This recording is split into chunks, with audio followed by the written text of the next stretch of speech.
Hello everyone, today we are going to be reading some more Am I the A-hole from Reddit. Am I the a-hole for making my wife ride in the back seat because she couldn't stop distracting me? This happened over the holidays and my wife is still upset with me over it. Our family went to visit my in-laws for New Year's. It's about a 3 to 4 hour drive. Mostly highway, but it takes us through 2 metro areas with pretty significant traffic.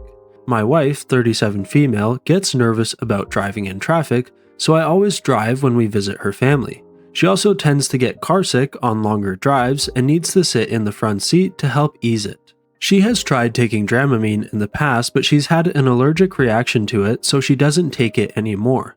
I love my wife with all my heart, but she is just not good at sitting shotgun. She makes huge reactions to any change in traffic. Grabbing the handle, putting her hand on the dash, gasping, telling me to watch out, etc. It's not like I'm an aggressive or risky driver. I've never gotten a speeding ticket or been in an accident. But if there's a car a half mile ahead of us that puts on their brakes, she freaks out and acts like we're all about to die. It's incredibly distracting. I've talked to her multiple times about how her reactions actually make it more difficult for me to concentrate on driving, but she says she can't control herself because she's nervous in traffic. On the way to her family's place, she sat up front with me and traffic was pretty bad. Lots of slowdowns due to weather conditions and in general, just kind of slow going. But I've been driving in cold weather my whole life and know how to control my speed and give lots of extra space to any surrounding cars. I understand that you can't control anyone else on the road and that accidents happen, but I do everything in my control to keep my car and the people inside safe. The entire drive, my wife was on edge, making all the reactions I mentioned. It's very distracting to have someone next to you doing that sort of thing while driving.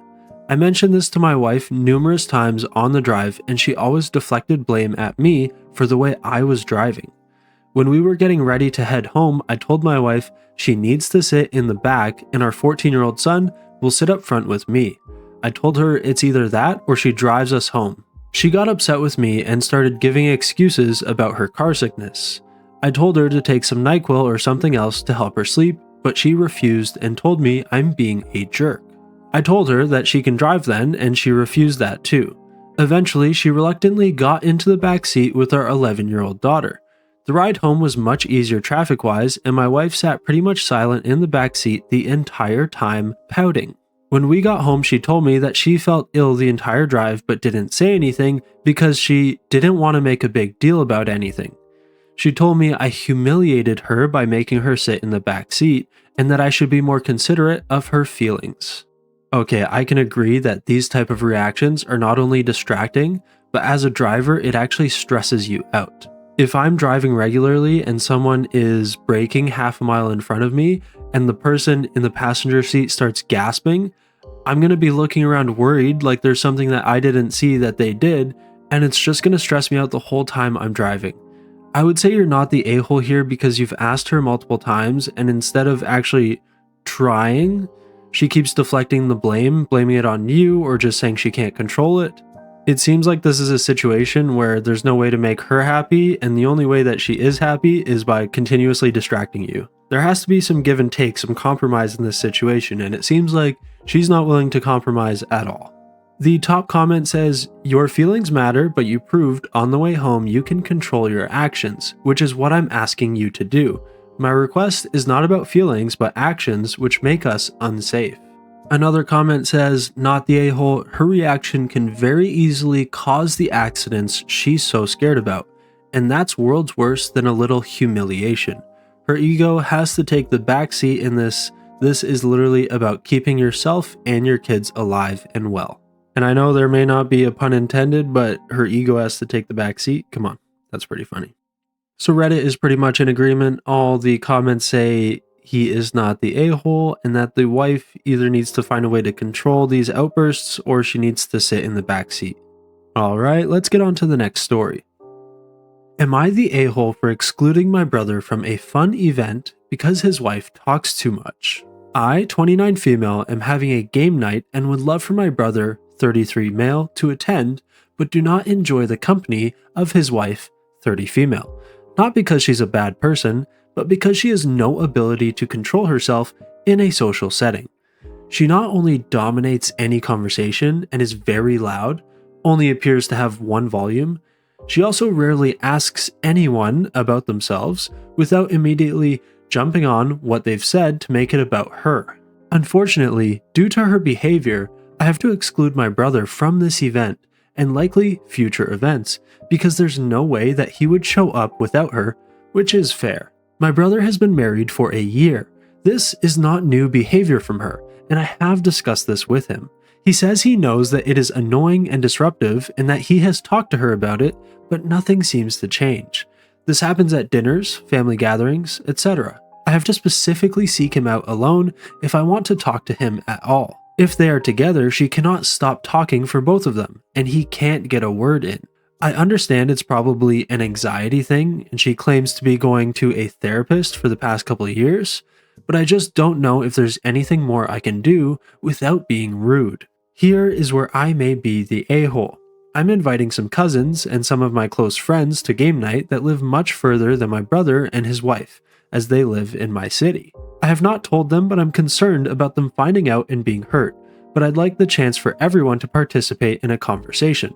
Last time she was at game night, she delayed people's turns because she would not stop talking and was practically yelling over other people trying to participate in the game about unrelated things. Am I the a-hole for excluding them because of her behavior? I would say that you're probably not the a-hole here, especially if this is something that you've brought up before. I think the only thing you can do better is probably talk to your brother and tell him exactly why you're not inviting them. You could say, brother, I love you and I'd love to have you here. I even don't mind your wife. It's just how she acts in these settings. It's very hard to get a word in, and she's always dominating the conversations. She's making it not so enjoyable for everyone else. Hopefully that does not create an even bigger rift, but I figure if you keep having events that you don't invite them to, the rift is going to be there anyways. It is difficult if it's something to do with anxiety and it's something that she's having a hard time controlling or dealing with. Maybe she's actually trying to get better with it, but it's just really hard for her. In that situation, it might not even hurt to talk to her directly and say, hey, you're doing this thing that's making it really hard for everyone else to have a good time. While we want you and my brother to be there, if you continue on with this behavior, then we'd just rather not have you there. Either way, it is a very difficult conversation, but as adults, it is much better to talk about these things rather than ignore them. And then maybe your brother and his wife get the wrong idea. They think you're excluding them for a different reason, and then they're even more hurt. It's better just to communicate. All right, let's have a look at the comments. The top comment says, not the a-hole.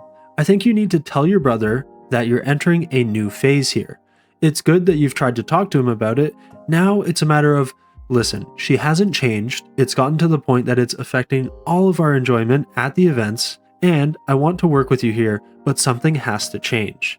That will be a little awkward, but less so than them finding out second or third hand from the cousins. A commenter asked, have you tried straight up telling her to shut up?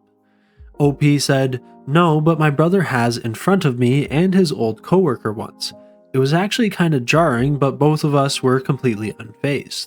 She stopped literally for that turn, then was right back at it within half an hour.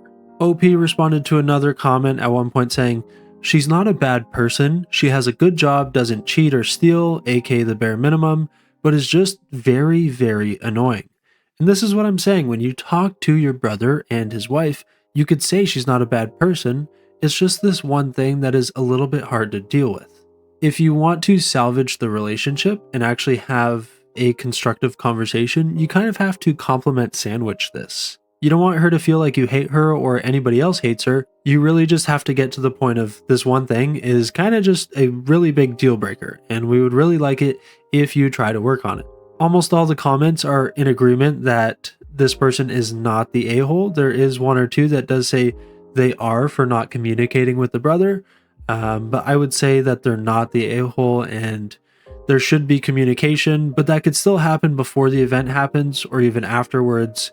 Either way, they're family now, so they're going to see each other at a lot of family events. They're going to have to communicate about this at one point or another, or there's just going to be silent resentment forever. The more time you spend with her and don't say anything, it's just going to build up and build up and build up until you finally explode. It's better to communicate calmly and constructively about this before that happens. Okay, let's get on to the next story. Am I the a-hole for telling my friend it's a her problem and not a me problem? Now, this happened about 6 months ago, but I keep getting mixed opinions from friends. I figured I'd come on here to ask. About 6 months ago, my friend, 45 female, asked me in the early evening, 6 p.m.ish, if we wanted to go get dinner after a gathering we are both going to at 8 p.m. I told her that my son and I had just ate dinner, but I had no problem going with her, and he and I could get a snack. We go to our get together and agree on a restaurant about 5 minutes away. We get there around 9:15 p.m. When we get there, my son orders an ice cream and I order egg rolls and a soda. My friend ends up getting 2 appetizers, an entree, and a dessert as well. And she also ordered a mocktail. When the tab came, it was $70 after taxes. The total for mine was $15. My friend said, "Let's split the tab even." I told her, absolutely not. I was not going to pay $35 when I only got $15 worth of stuff. I told her she was responsible for her own food that she ate. She then proceeds to tell me that that would cut into her budget for the week. My response to her was, well, that's a you problem, not a me problem, and that she shouldn't have ordered that stuff that she wasn't able to afford. She told a few friends about it, and some people told her that I was right, while other people then told me I could have been generous and split the bill even. I don't feel that I'm in the wrong here. I told her that me and my son had already ate and that we were only going to get a snack, while she ordered a ton of food and then expected me to pay for part of it. So Reddit, am I the a-hole? You are definitely not the a-hole here. Your friend is absolutely entitled. I would bet to like a 99% certainty that during her meal, as she's ordering all this food, she was planning to ask you to split the bill. What if you also decided to get dinner? Then if you split the bill, she would still be over her budget for the week. I would bet that if you got a full meal, she would have somehow asked you to pay for most of it or created some sob story to try to get you to pay for most, if not all of the bill. Again, this is just incredibly entitled behavior. I can't believe people think like this. It just gives me the ick.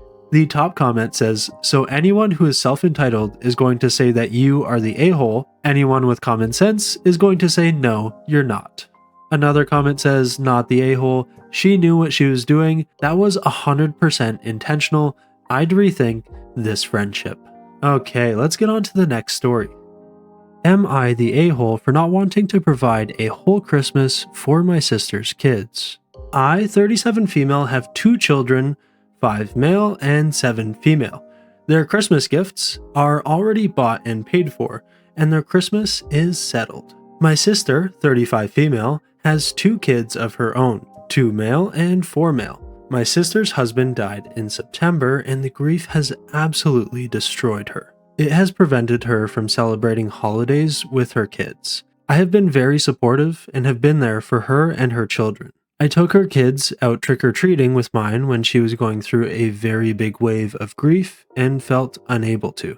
I have also taken her kids to my house for the weekend when she needed a break. I have never invalidated her grief.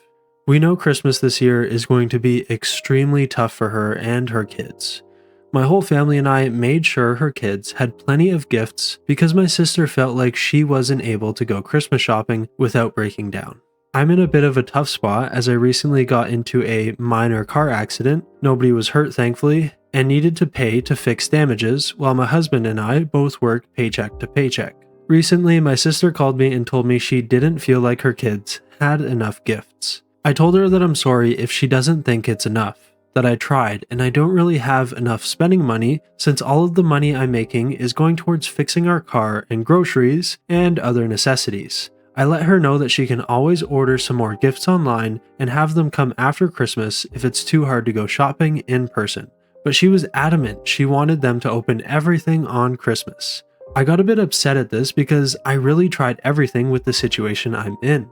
My parents stepped in to get her and the kids gifts as well. I understand grief can cause people to be irrational, but I can't help but feel annoyed at the way she's treating my help.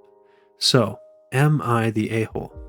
I would say you're not the a-hole in this situation. Clearly, you're trying to help your sister, and it is a very difficult thing that she's going through, but also it's hard to put that weight on other people and you've been helping as much as you can, so I wouldn't say that you should feel guilty about this. You also have your own family to look after. This is a pretty heavy and tough one, so I'm gonna go straight to the comments for this one.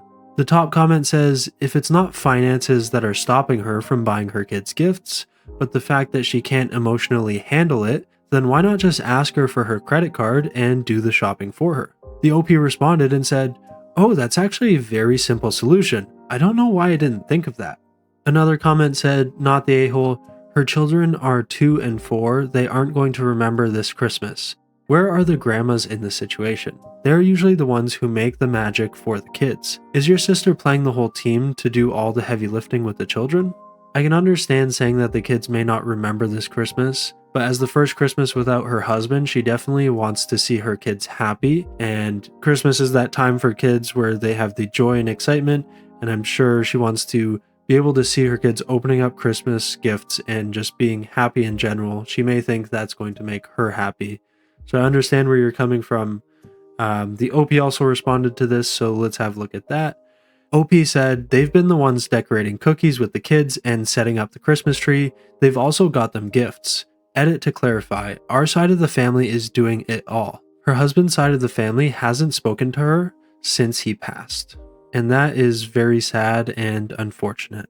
I really hope that it gets better. OP, you're doing all that you can to help your family, and hopefully this situation gets better for her. Alright guys, unfortunately we're ending it on a bit of a heavy one, but thank you for sticking with me through that. I'll see you next time. Alright, bye for now.